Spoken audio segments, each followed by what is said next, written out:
Probably the highlight of every Eastern tour for me. Quebec City, Quebec. Every Alberta boy's dream come true. I got nothing against French, but if you're an English-speaking Canadian in Quebec City, you are in serious shit. I'm at the airport waiting for a flight. Every announcement to me sounds identical. Boom, boom. Bonjour, madame, monsieur. Toronto. You people are fucking with my mind. Selling me beer in quarts and speaking that shit, you. Then they sent me to Trois-Rivières. I don't know how many people here remember, but the last big referendum, 84% of the fine people in Trois-Rivières voted to leave Canada. Funny boy here thought it would be cute to leave Conservative Party literature on every single table. 5 minutes into the show, the crap begins. All these conversations in French. I turned to this elderly lady right up front. Had to be 80. 80 if she was a day. I go, ma'am, what seems to be the problem? This, folks, is the epitome of separatist ignorance. Somebody's grandmother looks at me and screams, "We don't understand you Western Canadians and your pig English." You can't kick her in the head, she's fucking 80, right? So I believed her.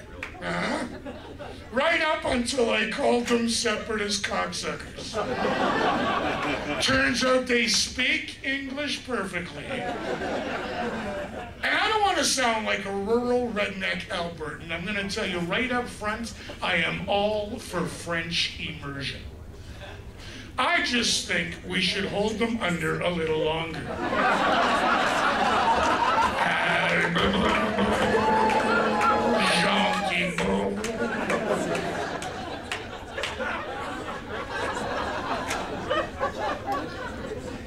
Got to work up in Ottawa, Ontario last February. Got to skate on the Rideau Canal. Anyone here ever done that?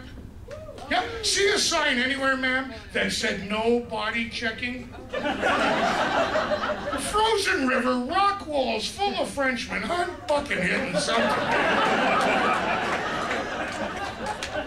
Go out for a skate, come back in handcuffs. It was a clean hit. I don't know where Jean-Pierre learned, but in Balzac we learned, keep your freaking head up, man. The one lesson I did learn this last trip, I will never, ever, ever again in my life set foot on stage in Windsor, Ontario. Love the city, hate the comedy crowds. A lot of American kids. Drinking ages 21 in Detroit, 19 in Windsor, they all come to the comedy club. And you can pick them out in a minute. Beer and a half gone, heads on the table, right? That's not the Coors Light we're getting at home, Billy. I'm like, man, our milk is 2%.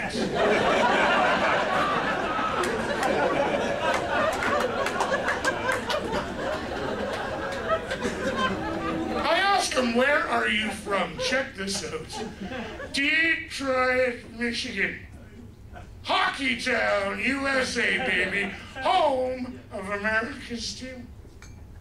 It broke my heart to tell the little prick. America's... 14 guys born in Canada, 3 Swedes, 2 Russians, 2 Czechs, and Mike fucking Modano. Although if there are any Americans here, feel free to keep practicing.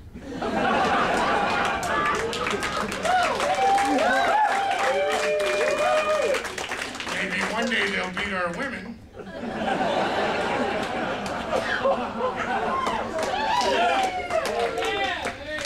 Well, the Americans have ruined the NHL in Canada. Do we agree? There's no way those fine people in Winnipeg, Manitoba deserve to lose that team. Quebec, as much as I despise them, sold out every game. Pepsi wants a team in Denver. Sayonara, Quebec. And that's when the shit started. They started disrespecting us, disrespecting our game, the day Wayne Gretzky got traded to Los Angeles. That was the day Fox Sports tried that little experiment by showing hockey games with that glowing blue puck. Oh, yeah. These are the same pricks that go to Major League Baseball games, sit in the very last row of the left field bleachers drunk on that shit they claim is beer, calling 68-mile-an-hour Tim Wakefield knuckleballs a strike, but they can't see a black puck on white fucking ice!